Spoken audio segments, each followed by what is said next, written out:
In this video, I want to help you understand something about rhyme so that you can find and use much more interesting rhymes than you may have otherwise been using.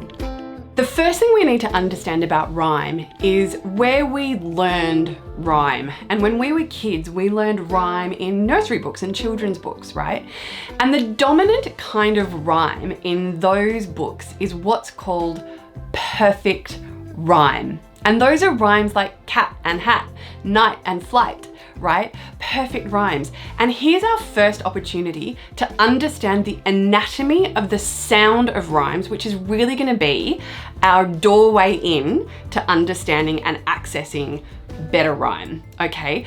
So when we even look at a word like cat and hat, right, we need to understand where the rhyme is happening. What happens when we rhyme is we change the first consonant of the word. So we can't rhyme cat with cat, right? We have to rhyme it with something that doesn't start with the k sound. So we swap that out. That's the first thing that happens when we're rhyming something, right? That gives us the sense of variation with the repetition that really creates that rhyme. So the repetition happens at the level of the vowel of the rhyming syllable and the consonant at the end of that rhyming syllable.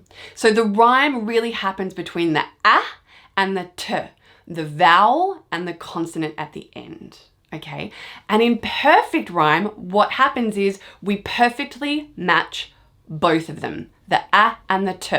But here is the rub, okay? For us as contemporary popular songwriters and lyric writers, perfect rhyme is not the dominant rhyme type.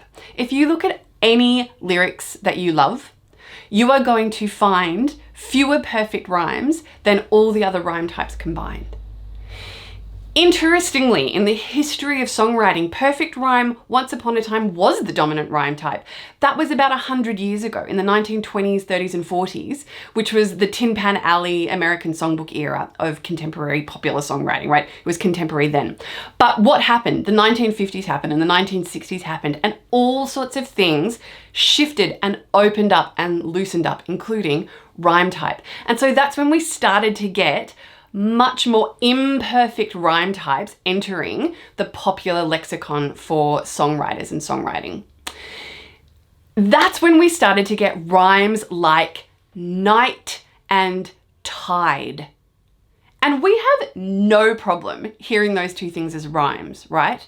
It almost, you're like, what's different than that, than perfect rhyme? It sounds like perfect rhyme, but it's not, right? Because it's not a perfect match between the consonant at the end. The t and the d are not identical. So this is what's called family rhyme. And this is our first imperfect rhyme type. We still need to match the vowel sound in the middle of the word on the rhyming syllable, that I sound. In family rhyme, we swap the consonant at the end for a consonant in the same family. And here's where we need to know something a little bit nerdy about consonants, okay? And the nerdy thing is this: consonants live in families. And there's a consonant family called the plosives, to which T and D belong, okay? So the other plosives, the other consonant sounds in the plosive family, we have t, d, p, b, k, and g. These 6 consonants make up the plosive family. And if I want to make family rhyme, I need to match the vowel sound of the word I'm trying to rhyme, but swap out that last consonant for one of the other plosive sounds. Now, there are 3 consonant families. Are you ready for this? I believe that you are. Okay, so we're going to go there. The other consonant family, or the second consonant family that we have, is called fricatives. And here are all the sounds in the fricative family. So if I want to make a family rhyme and the word that I'm trying to rhyme has a consonant at the end of the word or rhyming syllable, okay, that is from the fricative family. Let's say it's the word raise. I'm trying to rhyme the word raise. In order to make a family rhyme, I'm going to retain or match the vowel sound A, but I'm going to swap the Z sound for a different fricative, okay?